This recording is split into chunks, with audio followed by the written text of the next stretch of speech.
estar muy bien informado. Y la información debe ser veraz. Eso sí la define el artículo 21b del Saber mantiene una línea de opinión,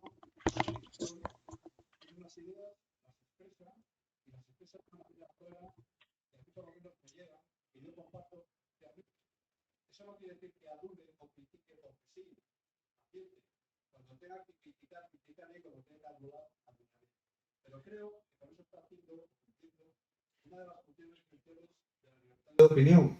La libertad de opinión no es decir cada uno lo que quiera, con respecto a lo que opinen los demás, sino que es un control democrático esencial del poder político. Si un político, aupado a las urnas, aupado al puesto que sea, por razón de los votos, no tuviera el control de la opinión, detentaría un poder omnímodo. Por eso es esencial que personas como Isabel, y como tantas otras, pero en este caso Isabel, que es la que está con nosotros, opine y ejerza su derecho a la crítica y diga aquello con lo que está de acuerdo y con lo que no está. Por consiguiente, me parece que esta es la primera vertiente que debemos destacar en la trayectoria de Isabel San Sebastián, que en efecto encontramos en el ABC pues 2 o 3 veces por semana. Que además de eso resulta que Isabel escribe, pues sí, además escribe mucho, porque cada 2 años prácticamente está presentando libros, novelas históricas normalmente. Hoy tenemos aquí La Dueña, que es una historia narrada del siglo XI, que Javier Menéndez de Amachares ya ha leído y que yo todavía no he leído, Isabel, pero que leeré.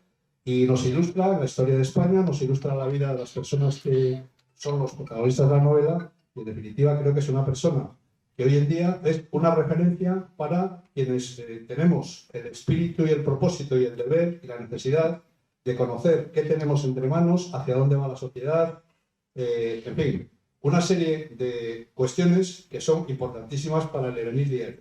Por eso, cuando tenemos la suerte de tener aquí una persona de estas características, creo que es fundamental resaltar esa trayectoria, hacer hincapié en su labor, animarla a que la siga haciendo y pedirla por favor que no decaiga, que siga escribiendo y que nos siga ilustrando con su opinión. Muchísimas gracias a todos y muchísimas gracias a ti.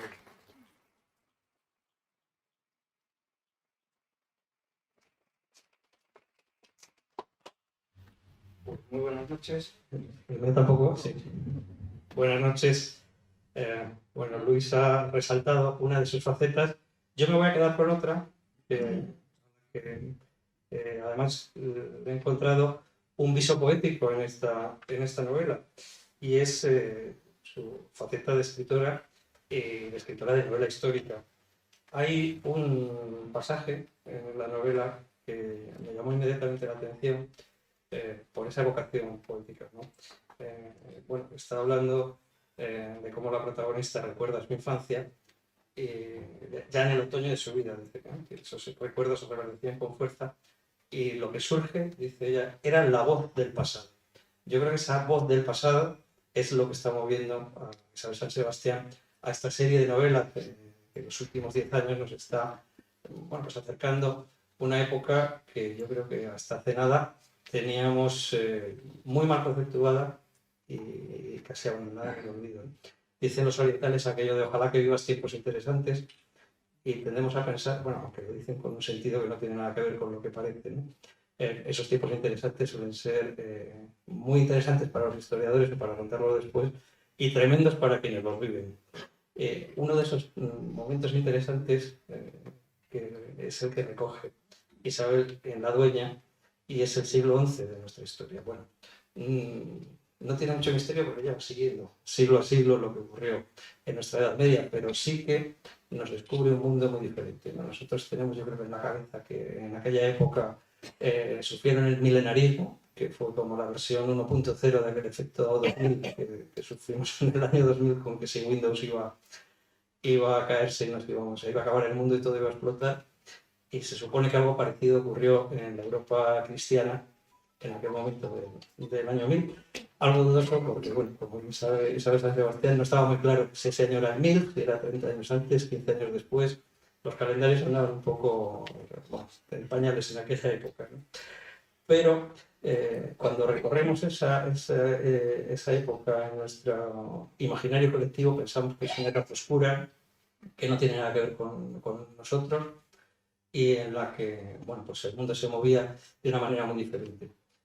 Novelas como las de Isabel lo que nos vienen a contar es que no solamente el mundo de ahora se parece mucho, sigue pareciéndose mucho a esa Hispania que no era España todavía, pero en la que se movían gente que tiene mucho que ver con nosotros y que además acaba conformando la España actual. Es además bueno, pues el semillero de nuestro momento, y acercarse, no desde la historia, sino desde la ficción, nos permite descubrir que a lo mejor lo que pensábamos de la época no era exactamente así, ¿no? Después hablaremos sobre todo del papel de la mujer, ¿no? Porque el que se titule la novela La dueña, siendo una novela casi de batallas de espada y guerra, tiene muchísimo sentido, y es porque la verdadera protagonista, aunque en muchos momentos se está hablando de su padre, de Ramiro de Lovera, es Auriola, bueno, perdóname, porque sí, perdón, de su esposo, aunque esté hablando de su esposo, es Auriola de Durar, que es bueno, una navarra que aparece en León, ¿no? Y que va a dar con Ramiro de Lovera, que tiene un origen humilde, pero que curiosamente acaba, bueno, vamos a asistir con él, nada menos que a la muerte del rey Alfonso en las murallas de Toledo, y perdón. No, pues, el rey muere, ¿eh? En la historia, si lees la historia del pasado, el rey muere. Y a partir de ahí le va a acompañar a su hijo Bermudo, que accede al trono bueno, a sus 11 años, y su historia va a estar muy ligada al devenir del Reino de León, y esa historia, no sé si destripar demasiado, estoy contando demasiado, pero bueno, a través de Auriola vamos a ir recorriendo lo que sucede en la España del momento, una España, bueno, Hispania, digamos, en la que, como decía, son tiempos interesantes. Está cayendo el califato omeya, el califato de Córdoba, los reinos del norte, que hasta ese momento estaban mirando hacia el sur como un lugar mucho más refinado. Hay muchísimos pasajes en la novela donde vemos que las novedades, por ejemplo, la forma de montar a caballo, etcétera, viene del sur. Pues igual otro tópico que se rompe, ¿no? Ese enfrentamiento que pensábamos que existe, ese odio a los infieles. Y vemos cómo estos reinos empiezan a sentirse fuertes y a tomar el sur. Bueno, yo creo que me estoy yendo demasiado, voy a contar mucho de las novelas.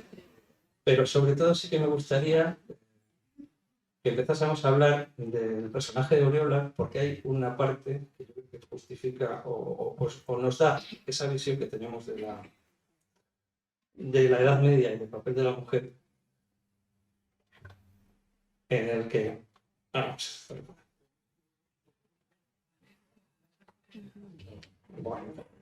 en el que cuando está su padre y su madre hablando, y le dicen: ¿tú sabías, mi chica, que Pamplona fue durante siglos la ciudad más importante situada al norte del gran río Ebro? Y el hijo le dice: ¿qué ha de saber la chiquilla? Es hembra y tiene 10 años. Lo que debe aprender Auriola es abordar, tejer, caminar como una doncella, no como la mula que parece ahora, y bailar con gracia. Me parece que Auriola no encajó en ese papel que estaba reservado para ella, pero además, leyendo la novela, uno se da cuenta que no era exactamente así la época, y que la mujer, o el papel de la mujer en aquel momento, no era exactamente el que pensamos, ¿no? Sí que a lo mejor no tenía la relevancia que hubiera deseado tener, pero el papel era un poco distinto, y es algo que se descubre leyendo, ¿no? ¿Cómo era la mujer, y sobre todo esta Auriola, en el siglo XI? Bueno, antes de contestar a tu pregunta, permíteme por favor que os salude a los tres, y sobre todo que salude emocionada de verdad a todas las personas que han venido hoy a acompañarnos aquí. Yo hago muchas presentaciones de libros, muchas conferencias, y créanme que no es frecuente ver un auditorio lleno como este, y se lo agradezco de corazón, de verdad, se lo agradezco de corazón. Cuando yo escribo novelas históricas, no me estoy saliendo de mi papel de periodista y de mi papel de defensora de España y de la Constitución. Es que todo forma parte de lo mismo. Es que una de las cosas que nos quieren hurtar, y que a mí me parece muy grave, son nuestras raíces. Porque la mejor forma de impedir el futuro de una nación es robarle su pasado. que es exactamente en lo que estamos, en hacer desaparecer la historia de los programas de estudio. Ahora en bachillerato solo se va a estudiar lo acontecido a partir de 1812 y todo lo anterior a 1812 en España no existe. No existe ni la España romana, no existe ni la Reconquista, ni la conquista de América, nada. Todo eso desaparece. España empieza a existir con la Constitución de 1812, lo cual es una barbaridad absoluta. Y además, quien no conoce su historia, no solo es muy difícil que sea capaz de concebir un proyecto común y compartido, que es lo que da naturaleza y esencia a una nación, sino que probablemente ni siquiera entienda el mundo en el que vive. Y en este caso la España en la que vive. La España de las autonomías es fuertemente tributaria de la España, no diré que de las taifas, porque no procedemos de los taifas, pero sí de los reinos cristianos y de la evolución de la Reconquista, que efectivamente durante mucho tiempo se nos contó de una forma sesgada, como una sucesión de batallas inconexas, ¿no? que no tenían relación entre sí, y como si hubiera sido una confrontación constante entre buenos y malos. Lo que fue cambiando es el papel de los buenos y malos. O sea, durante mucho tiempo los buenos eran los cristianos, los malos los moros, y desde hace unos años a esta parte al revés. Los buenos eran los moros y los malos los cristianos. Y nos habría ido a todos muchísimo mejor si no hubiera habido Reconquista, que es una cosa absolutamente absurda. Mi buen amigo Juan Eslava Galán, que fue, coadyuvó, digamos, a hacer el Museo de las Navas de Tolosa, el museo que se hizo en época de Zapatero, en el sitio donde tuvo lugar la batalla de las Navas de Tolosa, pidió inmediatamente después de ver el museo que quitaran la placa que le mencionaba. Porque decía, tú sales de ahí y te da la impresión y te sales pensando, qué pena que no ganaran los almorávides.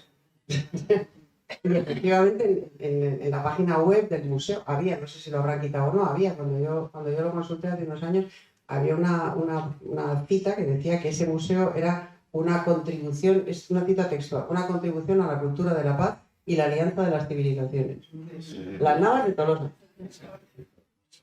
Así que cuando yo escribo libros de historia, que no son libros de... Cuando he escrito ensayo, por supuesto, todos mis ensayos se centraron en el País Vasco y, en fin, en vista de cómo estamos, evidentemente no sirvieron para nada, con lo cual decidí cambiar de registro e irme a la historia de España. Y me he propuesto novelar toda la Reconquista, que no es un periodo cualquiera, no está seleccionado al azar, es un periodo que he seleccionado con intención. Primero, porque es muy conocido. Segundo, porque está repleto, es una auténtica epopeya repleta de episodios novelables. Y tercero, porque es una epopeya, es una aventura de 8 siglos determinante en la configuración de la España actual. Si hoy España es occidental, democrática, europea, es gracias a la Reconquista. Y en consecuencia yo soy de las que piensa que yo no divido el mundo entre buenos y malos, ni en mis novelas ni en la realidad, pero en fin, si hubiera que alinearse entre buenos y malos, pues los malos no fuimos los cristianos, eso está claro. Dicho esto, la dueña, pues efectivamente, la dueña es un título que no está elegido al azar porque dueñas eran las señoras de las casas. Lo mismo daba que fuera una pequeña casa en una urbe, en una ciudad, de las que empezaban a nacer en esa época, en el siglo XII, fue la época de la gran creación de las urbes repobladoras, de las pequeñas ciudades que se crearon en la frontera, en la marca, como muros de contención, con sus milicias urbanas, etcétera, o de los castillos, de los pequeños castillos, de las pequeñas tenencias de frontera, que se crearon para precisamente sujetar la frontera, asentar población en la frontera del Duero en este caso y defender esa tierra y defender esa frontera.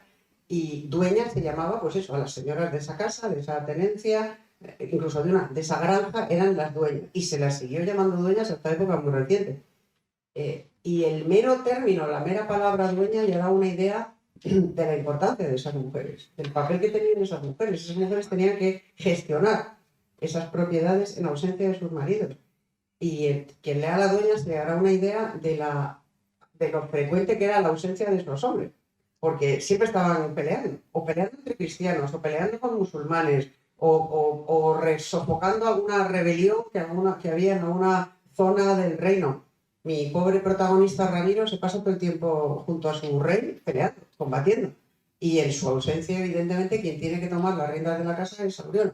Y ella es la que se hace cargo de todo lo que supone organizar una pequeña torre, en este caso una pequeña tenencia, que él ha ganado con la espada. Porque a diferencia de lo que ocurrió en otros países de Europa, donde el feudalismo fue brutal y férreo, absolutamente hermético, si tú nacías siervo de la gleba, tú morías siervo de la gleba y tus hijos morían siervo de la gleba y no había forma de escapar de eso. En España no, en España la Reconquista actuó como un ascensor social, de modo y manera que si tú estabas dispuesto a luchar, y a luchar junto al rey y a defender la frontera o a ampliar o intentar ampliar el territorio cristiano, tú te podías hacer con un pedazo de tierra y ser dueño de tu destino. Y estamos hablando del siglo XI. En el siglo XI el concepto de libertad no era el mismo que hoy. En el siglo XI el concepto de libertad marcaba la diferencia entre vivir uncido a la tierra como un buey o como una vaca o poder ser dueño de tu propio destino, de tu propia vida y eventualmente progresar. O dejarte la vida en el intento, claro. Pero podías dejar a tus descendientes algo, un patrimonio, un terruño, a partir del cual empezar. Y eso, los caballeros de frontera, los caballeros pardos, los hombres que prosperaron gracias a su audacia y a su valor, y ya los que consiguieron un caballo, ni te cuento, pues fueron los auténticos artífices de la construcción de España. Y eso ha dejado huella. España no es un país en el que ni hombres ni mujeres tengan caracteres parecidos a los de otros países de nuestro entorno. Y las mujeres mucho menos, porque las mujeres fueron protagonistas determinantes de esa aventura, de esa epopeya, aunque los historiadores de la época se olvidaran de mencionarlo. Claro, dices dueña, que es el masculino de entonces en la época domino, ¿no? Era dominos, que era el señor, es lo que llamaríamos señor en lo que eran novelas más tipo Walter Scott, ¿no? Eran las señoras, que tiene un peso y un poder en la administración, y además en el Reino de León en concreto en aquel momento las mujeres firmaban los contratos con sus maridos, es decir, en todo eso lo que vemos, dejando de lado esa idea de una edad media tan machista, etcétera, es que hay quizá una pervivencia de lo que era el matriarcado en el norte de España y que a lo mejor el papel de la mujer que vemos tan relegado socialmente es algo muy posterior, ¿no? Un invento casi del siglo XVII, XVIII, XIX. Bueno, según algunas desde el XXI, o sea, nos han venido a liberar ahora, hace 3 días, con el Ministerio de Igualdad. Hasta ahora estábamos en casa con la pata quebrada, amordazadas y sometidas. Esto es lo que piensan algunas. No, lo cierto es que tienes mucha razón. En el Reino de Aragón, por ejemplo, la Corona de Aragón, es verdad que imperaba la ley sálica, la mujer no podía gobernar. Podía transmitir la legitimidad dinástica, pero no ejercer la potestad regia. En el Reino de León sí podía. Y eso era una herencia evidente del Reino de Asturias y Cantabria, del núcleo fundacional del reino cristiano, de lo que luego fue el Reino de León y luego el Reino de León y Castilla, que fue el Reino de Asturias que empezó uniendo el condado de Cantabria, el ducado de Cantabria, perdón, y el pequeñísimo reino asturiano en época de Alfonso I, ¿no? Pelayo I y después Alfonso I. Y eso, ese pequeño terruño, ese norte de la cornisa cantábrica, eso tenía una larguísima herencia de matriarcado. Esas culturas eran muy matriarcales. Las culturas precristianas que habían existido eran culturas matriarcales, de cultos a diosas femeninas, etcétera, etcétera. Y eso impregnó muchísimo el Reino de León, el principal reino cristiano de la Reconquista, que fue el reino de Asturias, León, etcétera. Y esas mujeres efectivamente firmaban junto a sus maridos las donaciones. Y firmaban las reinas, la reina Sancha firmaba junto al rey. De hecho, fue la reina Sancha, la mujer de Fernando, la que transmitió a su esposo la legitimidad para ser rey y la que le ayudó a conseguir la sumisión de los condes, porque él era un conde de Castilla, como otros muchos condes que había en el reino. Y muchos condes decían, ¿yo por qué voy a hincar la rodilla ante un señor que es mi par, que es igual que yo? Yo no me someto, no le acepto como rey si tenemos el mismo rango, los dos. Y fue su mujer, la que sí era hija de rey y en consecuencia era reina, la que le transmitió esa legitimidad y le ayudó a gobernar. Y no solo eso, sino que luego mantuvo la paz entre sus hijos mientras vivió. Y una vez que ella murió, sus hijos se despedazaron. Fue a sacos. Eso fue un reino, el siglo XI fue un tiempo de mucha sangre y de mucha violencia y de mucho enfrentamiento, en el que también, y también esto recuerda mucho a la actualidad, todos querían ser cabeza de ratón. Y nadie quería ser cola de león y nunca mejor dicho. Todos querían echar su cuarta espada y fue un siglo de terrible enfrentamiento y confrontación, que sin embargo se acabó resolviendo y nos acabó arrojando una lección que todavía hoy está vigente, más vigente que nunca, pero que no aprendemos. Y es que cuando estamos unidos somos fuertes, cuando estamos divididos y fragmentados somos débiles.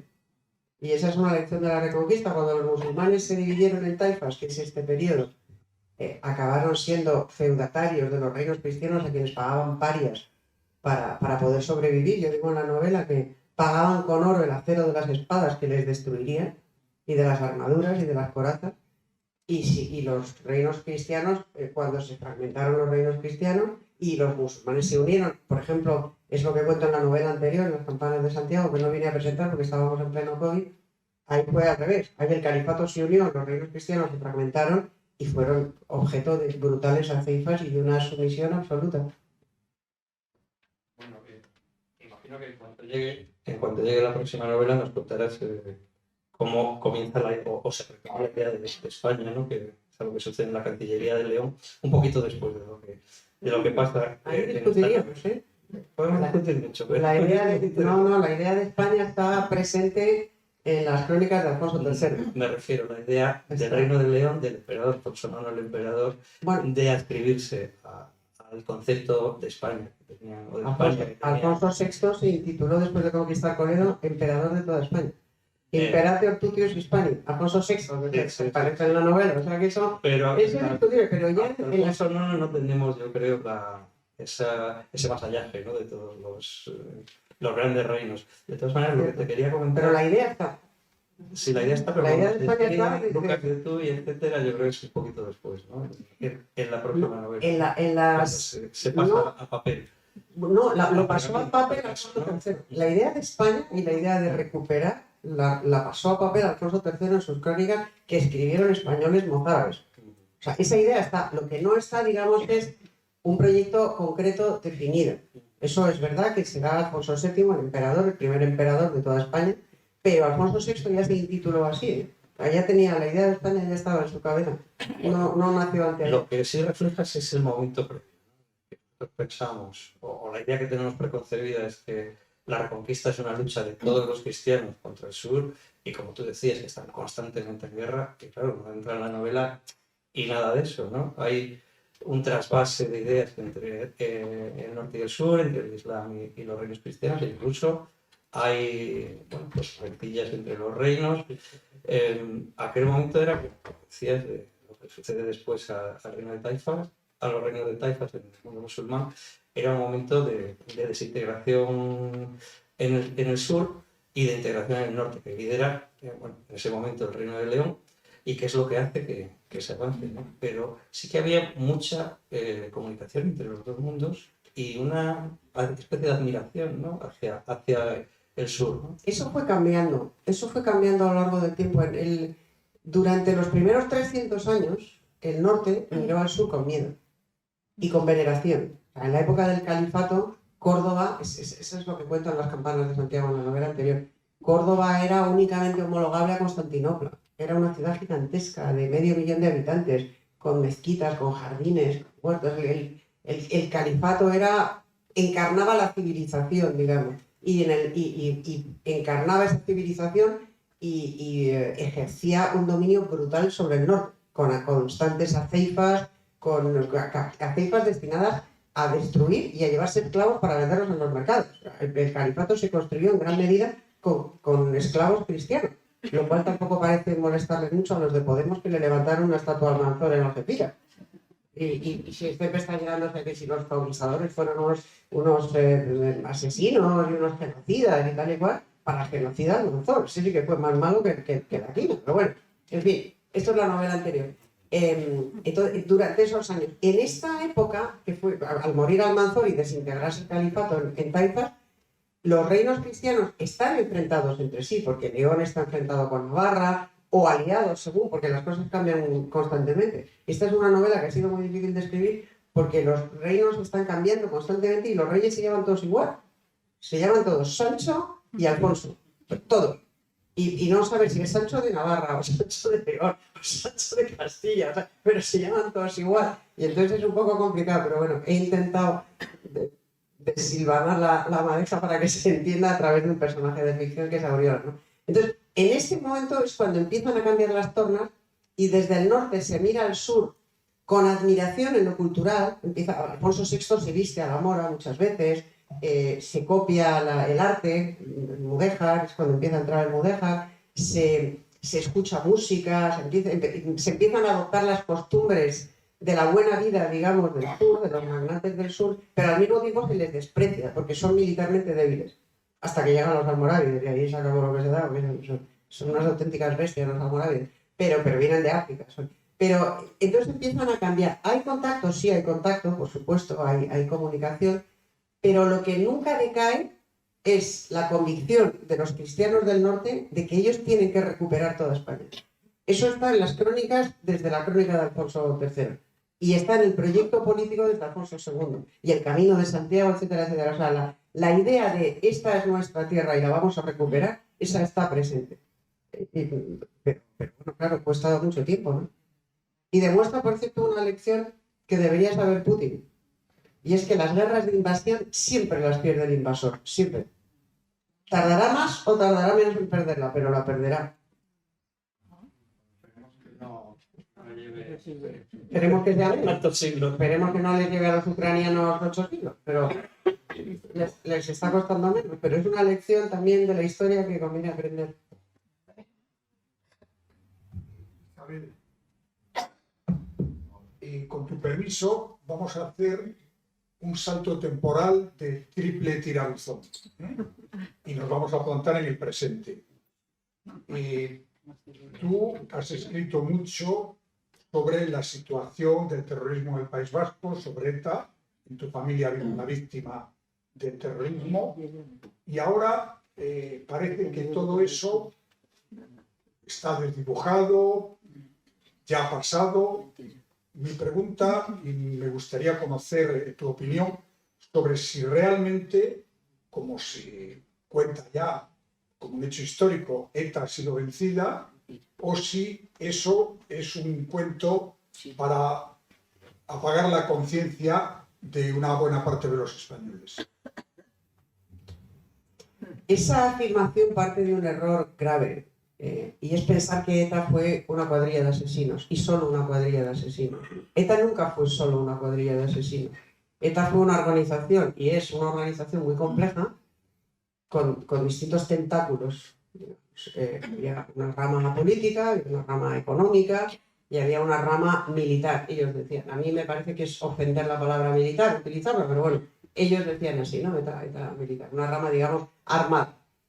El ramal armado ha desaparecido, entre otras cosas porque no necesita matar. Si consigue mucho más ahora de lo que consiguió jamás matando, incluso matando a una persona cada día, nunca jamás pensaron ellos en sus mejores sueños entonces que iba a haber un gobierno de España que iba a claudicar e iba a negociar con ellos los presupuestos generales del Estado. Vamos, ni en sus más locos sueños se lo habrían pensado. Entonces no matan porque no necesitan matar, pero siguen existiendo y mantienen intactos sus pretensiones. Independencia, el referéndum de autodeterminación, etc. Y además lo hacen con más chulería que nunca. Lo decía Otegi hace poco. Si para sacar a los presos hay que votar los presupuestos, se votan y los presos salen. Ayer otros 8 más acercados al País Vasco y del País Vasco a la calle. Esa es la trayectoria. Así que ETA no ha desaparecido, ETA sigue existiendo. ETA ha obtenido mucho más de lo que debería haber obtenido porque estaba derrotada. ETA estaba derrotada justo antes de que Zapatero se sentara a negociar con ellos. Estaba derrotada. No tenía ninguna capacidad para amenazar al Estado, que es en lo que consiste una banda terrorista. O sea, una banda terrorista no es una banda que mata, porque entonces todas las bandas de narcos, etcétera, etcétera, serían bandas terroristas, y no lo son bandas de delincuentes.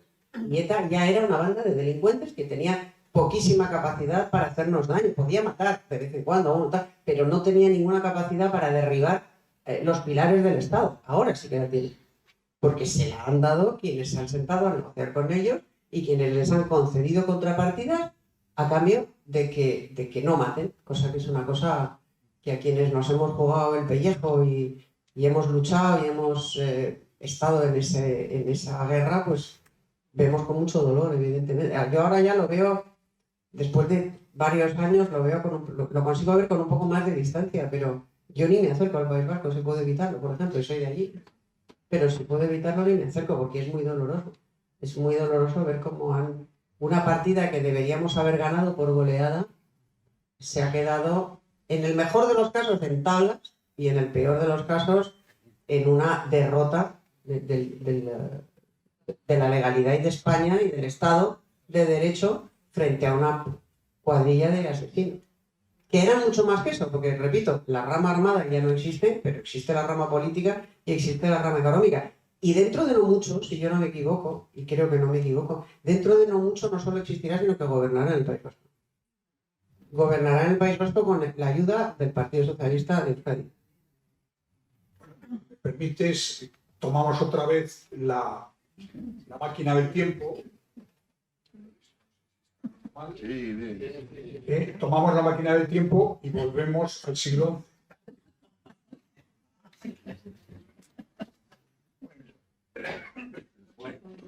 Hay en otro de los pasajes de la novela, una cosa que sorprende, o bueno, sorprende, o uno igual no espera, es que cuando te ponen a rezar, lo hacen, bueno, no sé si es el euskera actual o el lenguaje que se supone que precede al euskera. En ese momento se está formando nuestra cultura, ¿no? Está formándose el castellano, el leonés o algunos idiomas que ya desaparecen después, pero es un momento muy particular de nuestra historia, ¿no? No sé si esa España, ese momento que reflejas, tiene alguna conexión, ¿tú crees, con la actualidad? Es que Auriola es Navarra, y es Navarra procedente de una pequeña tenencia pirenaica. Su aya, no es exactamente un aya, digamos, su tata, su nodriza, la señora que la ha cuidado cuando ella era pequeña, le hablaba en euskera, en vascuence. El euskera se hablaba, o sea, se habla todavía hoy más en ciertas partes de Navarra que en Bilbao, donde no se ha hablado nunca jamás, ni en las encartaciones, ni en muchos puntos del actual País Vasco, ¿no? Salvo porque lo han impuesto, pero mi abuelo ya que era de Bilbao y hoy tendría 130 años, nunca habló euskera. O sea que, en fin, pero en Navarra, en esos lugares perdidos de los Pirineos, entre Navarra y Guipúzcoa, etcétera, ahí sí se hablaba. Y es muy verosímil que esta señora, esta abuela, Auriola, hubiera rezado el Padre Nuestro con su nieto en vascuence, que era la lengua en la que a ella le enseñaron a rezar. Eso es muy, muy plausible, pero vamos, le habla en romance. A su nieto y con su marido se comunica en romance, que es la lengua común que tendrían. Hablarían en un romance más o menos leonés o más o menos navarro, pero en romance, es una lengua común. Sí, justo es el paso del latín a las nuevas lenguas. Lo que sí es interesante es que ahí surge una conexión entre leoneses y navarros que nos da una idea de lo que hablábamos antes, ¿no? Que se estaba buscando el recuperar la idea de España y que sé que hay mucha más conexión de lo que parece entre reinos, ¿no? Bueno, a mí hoy me llama poderosamente la atención esta pretensión de algunos navarros, afortunadamente no la mayoría de momento, pero de muchos, de integrarse con el País Vasco y de euskerizarse, cuando precisamente el rey de Navarra, Sancho III el Mayor, sentó a sus hijos en todos los tronos de España. Todas las monarquías hispanas descienden de un tronco común que es Navarra, de Sancho III. Sentó a Fernando en el condado de Castilla y desde allí en el trono de León. Sentó al Mayor en Aragón, le hizo un reino para él. Sentó al segundo en el reino de Castilla, que luego lo mató su hermano. Pero en fin, pero los sentó a todos. Todas las monarquías hispánicas descienden de ese tronco común navarro. Claro que había una idea de España. Una idea que luego se intentaría plasmar en una unión dinástica cuando se casó Urraca con Alfonso el Batallador, que eso es para la próxima novela, lo que pasa es que aquello salió como el Rosario de la Aurora, porque a veces tendemos a pensar que las uniones dinásticas son como experimentos de laboratorio y tú casas a un rey con una reina y ya está, se hace la fusión de las dos dinastías y se acabó el problema. Y no, hace falta que haya una mínima afinidad personal. Isabel la Católica y Fernando de Aragón se llevaban bien y por eso salió bien el proyecto de unión. Urraca y Alfonso el Batallador se llevaban a matar, entre otras cosas porque a Alfonso no parece que le gustaran mucho a las mujeres. Y claro, hacer una unión dinástica así, pues era un poco complicado, ¿no? Que esa es otra, que es que tampoco se inventa hoy. O sea, lo de los gays y los tal y los cual tampoco es una invención de hoy. No hay nada bajo el sol, nada. Ni las mujeres empoderadas, nada. Todo esto ya está en la historia. Solo hay que conocerla un poco. Bueno, de hecho, en un pasaje, a ver si lo encuentro, porque nos resulta muy interesante, sobre todo yo creo que a Luis Lavenga y a mí, porque antes de visitar León, hay una preguntita que hace una de las doncellas que pregunta, ¿y los leoneses son apuestos? Pero no contesta, ¿no? Dice, también eso habréis de juzgarlo por vosotras mismas, no sé. Los leoneses que hemos leído el libro nos hemos quedado un poco... Bueno, pero los leoneses no contestan, había de todo, supongo que habría leoneses apuestos y otros no tanto, ¿no? Pero lo que sí dice es que las navarras son guapas. Ah, sí, Sí, ahí dice que las navarras, no te cortas. que las navarras son guapas, porque es verdad, porque, bueno, esto nos dicen las crónicas musulmanas, sobre todo, a los califas y a los emires antes que ellos, les volvían locos las navarras, porque decían que eran mujeres altas, de piel muy clara, de pelo rubio, de ojos claros, y les llamaban mucho la atención. Y a mí me cuadra totalmente con mi madre. Mi madre era navarra, era alta, altísima, era más alta que yo, en su generación. Era rubísima, tenía los ojos azules, parecía nórdica, era prototípicamente navarra. Y yo supongo, imagino, que en el siglo XI todavía digamos, esos rasgos más étnicos, ¿no? Se estarían menos mezclados que ahora, se conservarían más, y a los leoneses les llamarían la atención las navarras, su reina Urraca, que fue a casarse con el rey Alfonso V, que había enviudado, y el séquito de damas de compañía les llamarían la atención por eso, porque eran mujeres rubias, eran mujeres altas, eran mujeres con un porte que llamaría la atención, o por lo menos a los moros les llamaban la atención. Supongo que a los leoneses también, y a uno de Bilbao, que fue mi padre, también le llamó la atención. Supongo que... Lo que no sé si que también pasaría. con el Reino de Navarra tienen también ese tráfico. Antes has hablado de esclavos que iban a trabajar, pero había otro tipo de esclavos, al menos en la leyenda, que eran los de las 100 doncellas. No sé si en Navarra también les pedían, ¿no? Esa es la historia de la visigoda, la del tributo de las 100 doncellas. Eso lo cuento en la visigoda, en mi primera novela. A las navarras las llevaban cautivas. A las navarras que se casaron con varios... o que entraron en los harenes de varios emires, eso se cuenta en la visigoda y se cuenta en las campanas de Santiago también, iban cautivas. Hay otra Auriola, precisamente, que fue una de las favoritas de Al-Hakam, de uno de los últimos califas musulmanes, que se llamó Auriola o Sub, su nombre árabe era Sub, el navarro era Auriola, y que le tenía loco, lo volvió loco, y luego fue la amante de Almanzor. Y ella tuvo loco a Almanzor un tiempito, lo que pasa es que luego fue Almanzor el que la tuvo loca a ella y la volvió loca y la acabó matando. Fue una historia terrible. Pero sí, esas navarras iban como cautivas a Córdoba, lo que pasa es que eran cautivas de lujo, digamos, no eran cautivas en los harenes y vivían lujosamente, pero eran cautivas, eran prisioneras, no se podían ir a su tierra y vivir como quisieran. También te has pegado un tinte tremendo en la documentación. Bueno, yo claro, como leonés, cuando hablas de cecina y de sopas de ajo, pues obviamente se me iban los ojos. Pero bueno, lo que es la vida cotidiana que en algunos momentos reflejas era absolutamente distinta, ¿no? a lo que tenemos ahora, y parece que tampoco encaja demasiado con la visión que tenemos, ¿no? de hambre y demás. Sí que, por ejemplo, no había tenedores, me da la impresión, porque sí que hablas de cucharones y demás, pero... Había una forma primitiva de tenedor, es una especie de pincho, para trinchar, más que... Pero, lo que sí está, aparece documentado, había ajuares domésticos, y esos ajuares incluían platos, incluían boles, incluían cucharas y cuchillos. Luego, por lo menos en las casas, no digo nobles, pues tampoco eran nobles, pero en las casas, digamos, con un cierto nivel económico, no comerían del perol todos.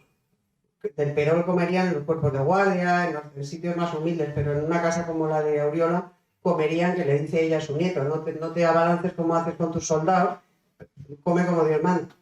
Espera que te sirvan y come como Dios manda, ¿no? O sea, que había ajuares, de eso se deduce que comerían en boles, y comería. O sea, no fue una época de especial hambruna, la Edad Media, porque había muy poca población. Lo que fue una época de mucha guerra, pero no pasaron hambre. No, tenían cosas para comer. Hubo momentos mejores y peores, por supuesto. Y si había una mala cosecha, pues se pasaba hambre. Pero no es una época tan terrible como se pinta. Además fueron 8 siglos. En 8 siglos hubo mucho, ¿no? Y en el siglo XI concretamente, pues lo que hubo fue mucha guerra. La guerra es importantísima, ¿no?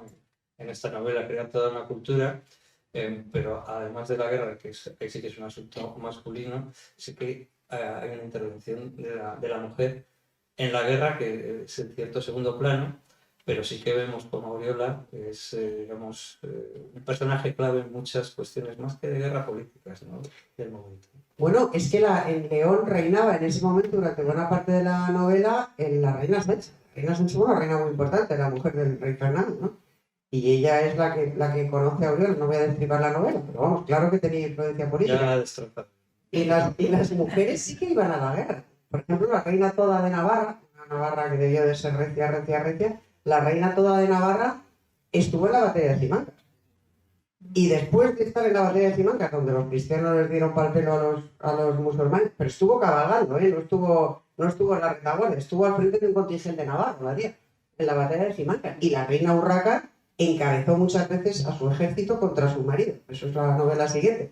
Y ella iba a caballo y encabezaba a su tropa, a su ejército. O sea, que en aquella época las mujeres también combatían. No era lo normal. Los que iban al campo de batalla eran hombres, entre otras cosas, porque para llevar una armadura de 30 kilos y sujetar una espada que podía pesar 4 o 5, había que tener mucha fuerza física. Eso, por mucha voluntad que tuvieras, había que tener mucha fuerza física, mucha musculatura para poder librar las guerras que se libraban entonces. Que por cierto, a mí me hace mucha gracia ahora en las series estas de televisión.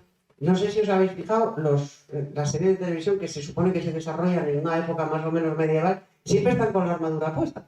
Están en el salón con la armadura puesta. Están en el dormitorio con la armadura puesta. La armadura, a duras penas se la ponían para subirse al caballo y a duras penas la aguantaban a caballo.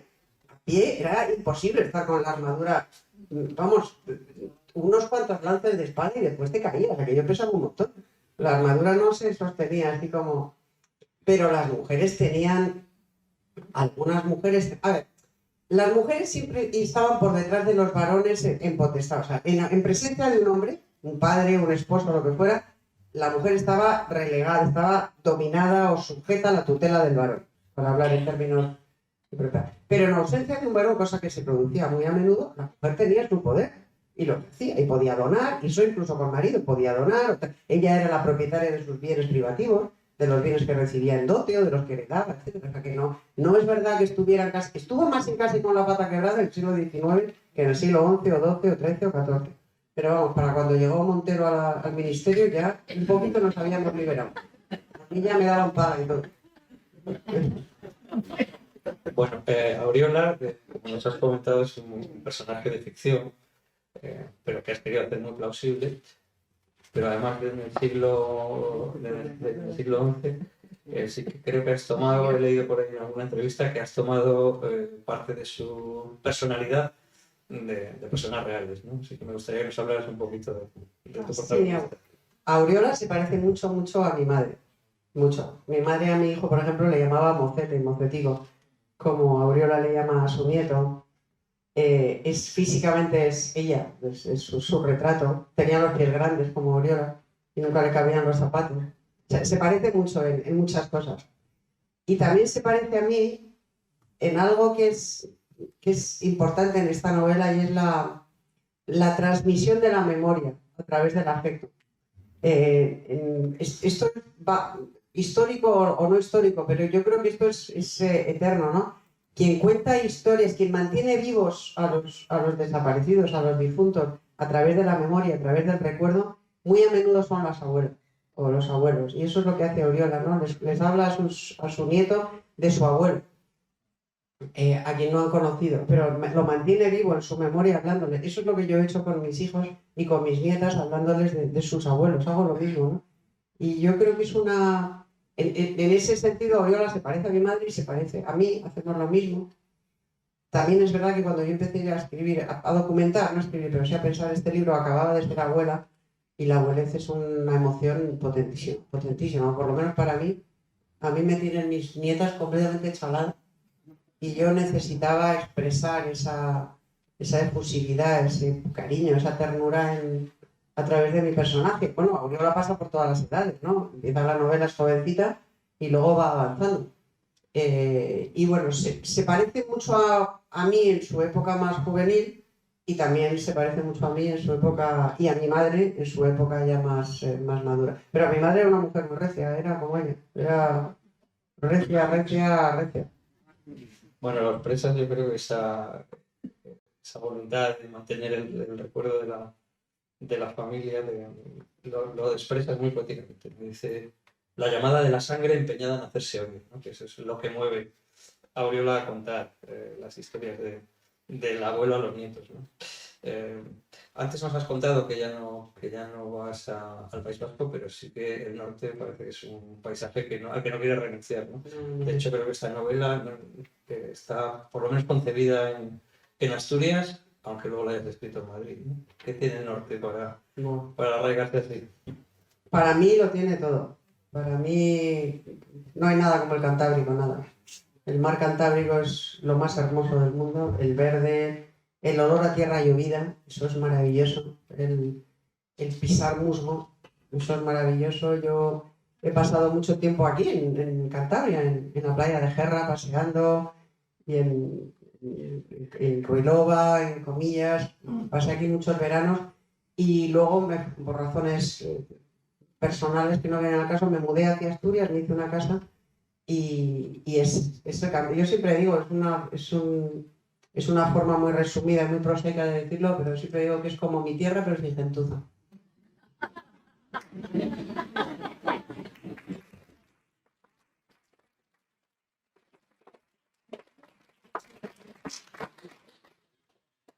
Isabel, si me permites, tomamos otra vez la máquina del tiempo y además cambiamos de género. Dejas la novela y vuelves al periodismo. Bueno, ahora mismo en la actualidad española hay como dos tendencias, una que piensan que bueno, que lo que está sucediendo es todo normal, que no va a pasar nada, que estamos en Europa, estamos en el euro y que por tanto estamos blindados ante cualquier veleidad, y otros que algunos tachan de catastrofistas, diciendo que bueno, que esto la cosa no está nada bien, que hay mucho riesgo de caer en una situación casi preanárquica. ¿Cuál es tu opinión sobre la situación presente de España y el futuro a corto plazo, no a largo plazo? Yo soy más bien pesimista, no catastrofista, porque es verdad que Europa nos proporciona una red importante. Una situación anárquica en España sería un elemento muy desestabilizador del euro. España es un país grande, no es un país pequeñito. Pero incluso cuando un país pequeñito como Grecia estuvo a punto de llegar a esa situación, intervino Europa. Así que yo confío hasta cierto punto en la red europea. Lo que pasa es que la red europea intervendría en caso de anarquía. Pero en caso de que civilizadamente, entre comillas, el gobierno de España abdique de su responsabilidad y encabece la ruptura de la nación, entonces Europa no hará nada que impida que los españoles hagan lo que democráticamente se decida, ¿no? Así que el peligro no es la anarquía desde mi punto de vista, el peligro es que haya una mayoría, aunque sea muy pequeña, pero que haya una mayoría dispuesta a respaldar el proyecto de desintegración de España, porque uno de los dos grandes partidos de Estado que tendría que haberse opuesto a eso se ha pasado directamente con armas y bagajes a los enemigos de la nación y de la Constitución. Si ese proceso se lleva a cabo democráticamente, pues mucho me temo que alea yacta es, que no tendrá vuelta atrás. Evidentemente no se proclamará el Estat catalán, no, pero bueno, será una cosa y se llevará a cabo el estatuto, se aprobará un estatuto como el que rechazó el Constitucional, que otorgue en la práctica la soberanía judicial a Cataluña, en la práctica un tribunal superior por encima del cual ya no haya nadie, más que un constitucional presidido por un Cándido Conde Pumpido, por ejemplo, ¿no? Que habló de de la toga y el polvo del camino. Tendrán soberanía judicial, soberanía económica, bueno, pues tendrán un pacto de la corona más o menos, pero en la práctica serán independientes. Y los españoles en Cataluña estarán completamente desprotegidos, más todavía de lo que ya lo están, que ya es decir, la sentencia esta del Tribunal de Baleares que impide a una niña estudiar un 25% en su lengua, es que esto es impensable, es que no hay ningún país del mundo donde una criatura no pueda estudiar en la lengua oficial, en una de las lenguas oficiales, más que España. Entonces, estamos yendo democráticamente, porque esto se está haciendo por mayoría democrática, hacia la desintegración del país. Si seguimos así, pues llegaremos. ¿Y esto cómo se impide? Pues con otra mayoría de las urnas. Pero si no se consigue, pues... Años no te da tiempo, ¿no? No sé si retomamos la máquina del tiempo de Castañeda. Pero no sé si retomemos la máquina del tiempo de Castañeda y volvamos al siglo XI, porque hay tanto que contar en el XXI. Yo no sé si te animarás, bueno, llevas las últimas novelas dedicadas a la Reconquista, pero has escrito otras novelas, también además con toque negro o de investigación, etcétera. Yo no sé si te animarías con la actualidad y si la harías también a través de algún personaje fuerte, como suelen ser tus mujeres, ¿no? Para eso ya estoy yo, en el ABC, de las tertulias. No, la verdad es que la actualidad me da cada día más pereza. Me da mucha pereza. La actualidad es muy deprimente.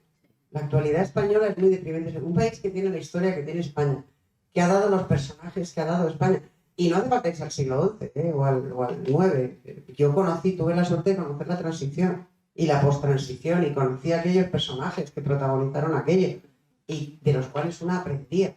Y podía admirar desde la coincidencia o desde la discrepancia, pero los podías admirar y aprendías de ellos. Ahora yo veo el panorama político y se me cae el alma a los pies. Con alguna honrosísima excepción, muy pocas, lo que impera es la absoluta mediocridad rampante y da mucha pereza. Entonces, bueno, sigo escribiendo, a mí me gusta la política y sobre todo me gusta mi país. Yo me considero una gran patriota y seguiré ejerciendo el periodismo y seguiré escribiendo y seguiré opinando, pero no me inspiraría nada. O sea, me inspiró, bueno, escribí 4 libros de batalla, digamos, de la situación del País Vasco, que no sirvieron para nada. Bueno, sí, hicieron ruido en su momento y luego no sirvieron para nada. Así que la Reconquista estoy muy a gusto porque además ya sé cómo acabó y acabó bien. Lo del País Vasco y la situación de España no sé cómo va a acabar, pero me temo lo peor. Así que prefiero ceñirme a un terreno donde puedo poner un final feliz. Cuando hablas del panorama de los políticos actuales, con ese análisis, bueno, a mí se me viene a la cabeza ese dicho de que los políticos son reflejo de la sociedad. Yo no sé si es que tenemos lo que nos merecemos o es que miramos demasiado para otro lado últimamente. Pues mira, yo no coincido con eso, porque España ha dado enormes y magníficos empresarios, y da enormes y magníficos empresarios, grandes arquitectos, grandes chefs, grandes deportistas, grandes médicos y médicas, y algunas no tan grandes, pero bueno, da profesionales de todo tipo magníficos, punteros en el mundo, y sin embargo da unos políticos penosos. Entonces yo es que creo que hay un sistema de cooptación negativo. Para llegar a la política, bueno, llega a la política mucha gente repleta de buenas intenciones, que quiere hacerlo mejor y tal, pero para sobrevivir en política con el sistema de partidos políticos imperante hoy, no solo en España, en toda Europa y en todo el mundo, yo creo, tienes que abrazar los valores de la antimeritocracia. Tienes que hacer mucho la pelota al jefe, tienes que no hacer sombra, tienes que ser obediente, tienes que ser sumiso. Claro, evidentemente la gente que destaca no se caracteriza por esos rasgos de personalidad. Entonces, en la política permanecen y acaban destacando los peores. A diferencia de lo que pasa en el mundo de la empresa o en el mundo de la literatura. La política es la antítesis. Yo no creo que los políticos españoles sean un reflejo de la sociedad. Es muchísimo mejor la sociedad española que sus políticos, mucho mejor. Una buena frase.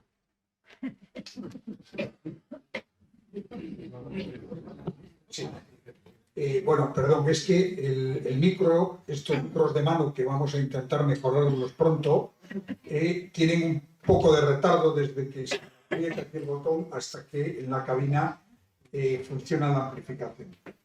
Yo, si a ti no te importa, me gustaría que fuera el público ahora el que preguntara y el que nos planteara cuál es lo que quieren saber de ti, de tu novela y de tu faceta periodística también. La máquina del tiempo funciona. Con mucho gusto. Embarcamos y nos vamos para adelante, para atrás, para donde haga falta. Quien quiera hacer alguna pregunta, por favor, que haga una seña, le pasaremos el micrófono para que oigamos todos la pregunta y la respuesta.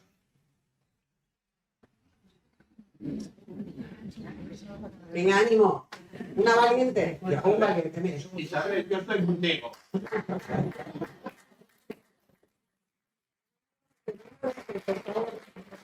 Estaba preparado.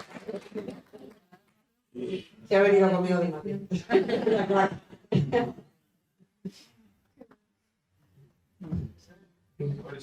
Periodista, pero por ayudar, ¿no? Todo lo que cuentas, y tiene ahí un contrapeso, creo yo, positivo en la sociedad civil. Tengo gran aplicación de la sociedad civil, la mayoría, todos los que estamos aquí somos sociedad civil. ¿Cómo se vertebra la adversidad? Es el complejo y el problema, ¿no? Porque, bueno, yo creo que somos gente bien intencionada, no tenemos aspiraciones políticas, hablo por mí, no sé si lo compartís o no compartís, pero, joder, opinamos y estamos aquí, hacemos cosas, palpamos la realidad, etcétera, etcétera. Y creo que es muy importante nuestra presencia y nuestro movimiento. Yo estoy completamente de acuerdo. De hecho, os doy la enhorabuena por mantener vivo este foro y dar participación y organizar cosas. Me parece fundamental que la sociedad civil se vertebre. Lo que pasa es que, lamentablemente, el poder político va extendiendo sus tentáculos en España. Va acaparando cada vez más porción del presupuesto, va acaparando cada vez más porción del empleo, o sea, va ampliando su poder, y todo lo que está en la esfera pública depende de decisiones políticas. Y mucho de lo que está en la esfera privada también, por cierto, pero desde luego todo lo que está en la esfera pública. Y entonces se produce esa contradicción terrorífica de que la política atraiga o atrape, mejor dicho, a lo peor, mientras va acaparando cada vez más parcelas de sociedad civil. ¿Cómo se combate? Pues yo no lo sé. Yo desde luego nunca... A mí me han tentado algunos partidos políticos, siempre he dicho que no, porque si algo tengo claro es que si estuviera en un partido político ni sería libre, ni me dejarían decir lo que digo, ni me dejarían hacer lo que hago, ni tendría que vivir haciéndole la pelota al jefe, o a la jefe, que viene a ser lo mismo. Exactamente lo mismo. ¿Saben? Mientras yo creo que alguien del público se va a animar, pero mientras tanto volvemos a tu faceta de periodista. Ahora mismo, dentro de la profesión, se habla de que el periodismo está en crisis. Yo creo que la labor del periodista está siendo muy criticada por la sociedad. No se tiene el prestigio que hubo durante la transición. ¿Cómo ves tú no solamente la profesión, sino el panorama de los medios de comunicación en España? Eso daría para una conferencia entera. Televisión. 90% izquierda gubernamental. Así de claro.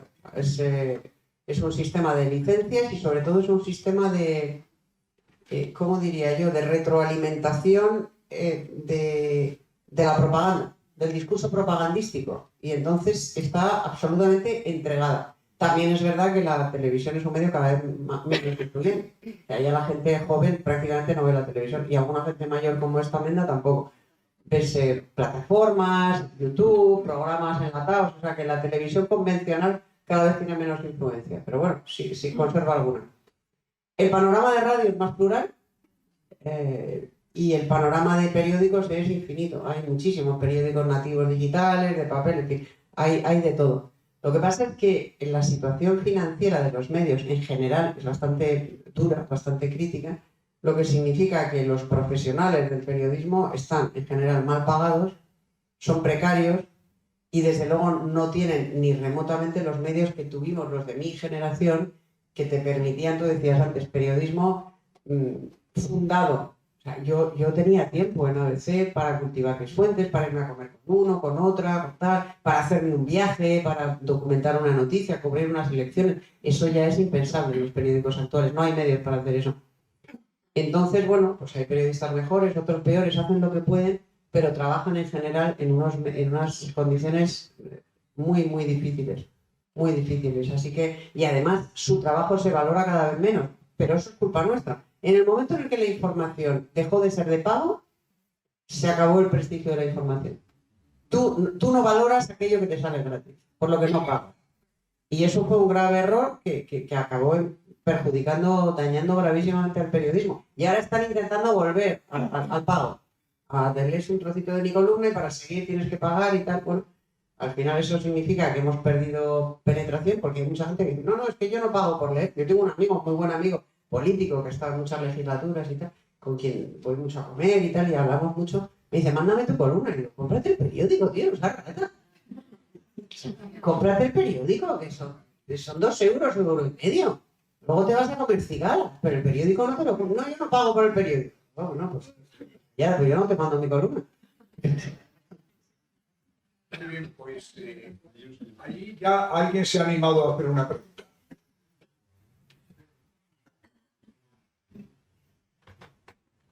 Buenas tardes. Yo quería preguntarle, entre el siglo IX, o cuando Gonzalo de Berceo nos pasamos del latín al castellano, hasta el siglo XV, que el de Antonio de Nebrija sienta las bases del castellano, ¿qué tipo de castellano se hablaba en esos siglos? Y si había unificación y por los escritos que hay, si son todos unificados o cómo está el idioma en esos siglos. Las crónicas están escritas en latín más o menos culto, pero en latín, o más o menos vulgar, pero en latín. La lengua escrita es el latín todavía, un latín que se va vulgarizando, pero en latín. Y la lengua hablada es romance, pero en toda España, en Córdoba, por ejemplo, se habla más romance que árabe, bastante más romance que árabe. Un romance con matices. Con matices, pues probablemente no tan acusados como los que existen hoy entre el castellano y el catalán, pero más o menos. En cada región se hablaría un romance con distintos matices, pero se entendían todos. En la península se entendía todo el mundo muy bien. Utilizarían, pues eso, estarían en distintos grados de vulgarización o de desarrollo de las lenguas que luego acabaron perdurando, o dialectos, como se quiera, se llaman lenguas, yo creo que son más bien dialectos, menos en vascuence, pero bueno, pero se entendían, hablaban un romance más o menos común.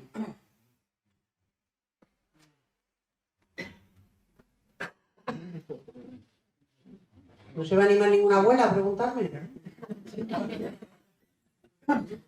Una vuelta.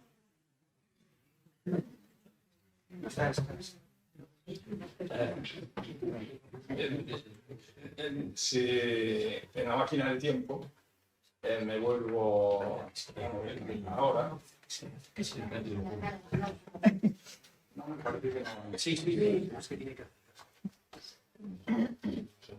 Bueno, que en la máquina del tiempo vuelvo ahora.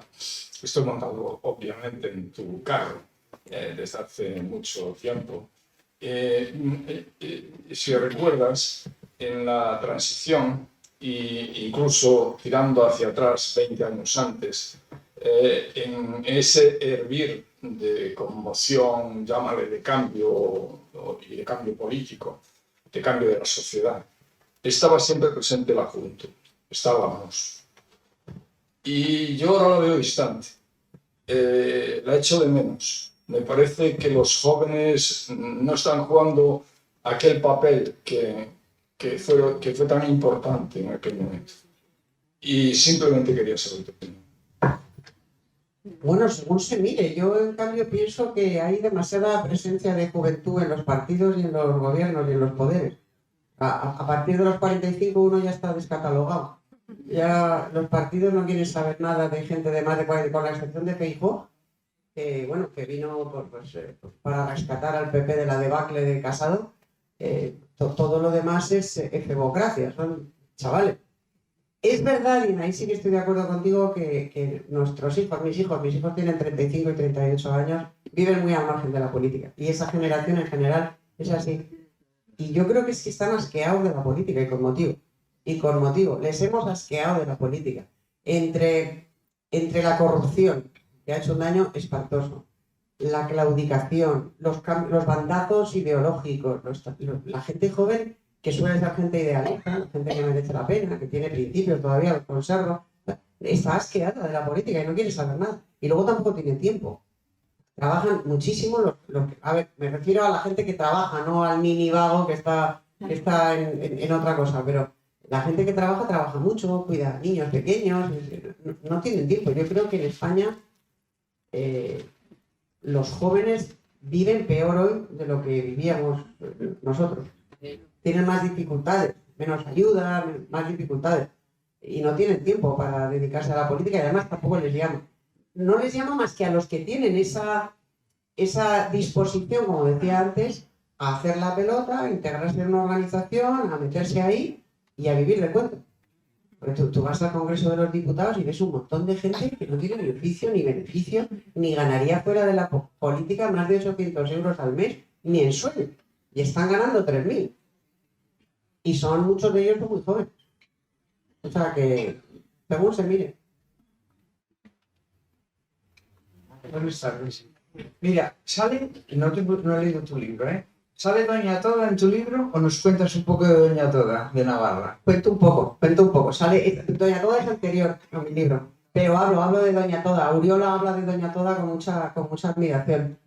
De Doña Toda de Navarra, porque es paisana suya, claro, ella es navarra y habla de ella con mucha admiración. Sale.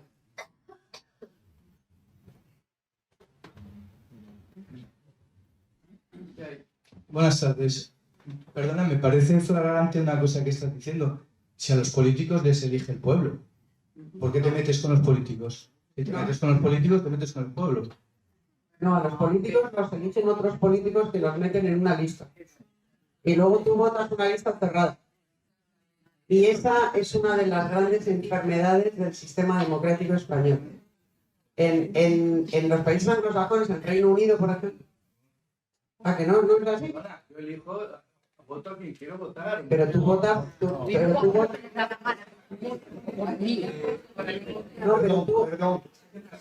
Perdón.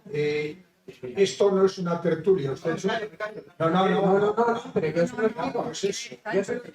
Usted ha hecho una pregunta y le están respondiendo. Yo se lo explico. En España existe un sistema de listas cerradas y bloqueadas que elaboran los comités ejecutivos, las cúpulas de los partidos. Y entonces, en cada provincia, cuando vienen las elecciones, el comité electoral del partido elabora unas listas y pone una serie de diputados. Y tú tienes que votar a esa lista cerrada y por ese orden. Bueno, sí son políticos, pero son una lista cerrada. Tú en el Reino Unido, los representantes van a su circunscripción y hacen campaña. Y responden a sus electores en su circunscripción. Y si tú no estás de acuerdo con tus representantes en tu circunscripción, no les votas. Aquí yo no sé en Cantabria porque es más pequeño. En Madrid yo no sé ni siquiera cuál es mi diputado. De mi circunscripción de Pozuelo, lo desconozco. Porque aparece en una lista de 30 o 30 y tantos los diputados por Madrid y me representan todos o ninguno. O sea que eliges indirectamente a unos señores que han sido puestos en esa lista por sus partidos. Y quienes realmente controlan el poder dentro de los partidos y quién va en la lista y quién no va en la lista son 4 personas dentro de un partido. Y esas 4 personas deciden que al que se mueve no sale en la foto. Lo dijo así literalmente Alfonso Guerra. Y eso sigue pasando más que nunca. Como tú te permitas contestar mínimamente a la disciplina del partido, te vas fuera en las próximas elecciones. Y ya no le puedo elegir. Por mucho que me gustara lo que hacía, ya no le puedo elegir. Ese es el sistema democrático español y de otros países que, desde mi punto de vista, es mucho más imperfecto que el de la representación directa por circunscripciones. Ahora algo importante. Por favor. Esta novela, La Dueña, se está vendiendo en la entrada y ahora mismo, que vamos a despedir con un aplauso a Isabel San Sebastián, ella está encantada de firmar ejemplares aquí, así que yo le ruego que, además del fuerte aplauso, pasen después con los libros para firmar. Muchas gracias.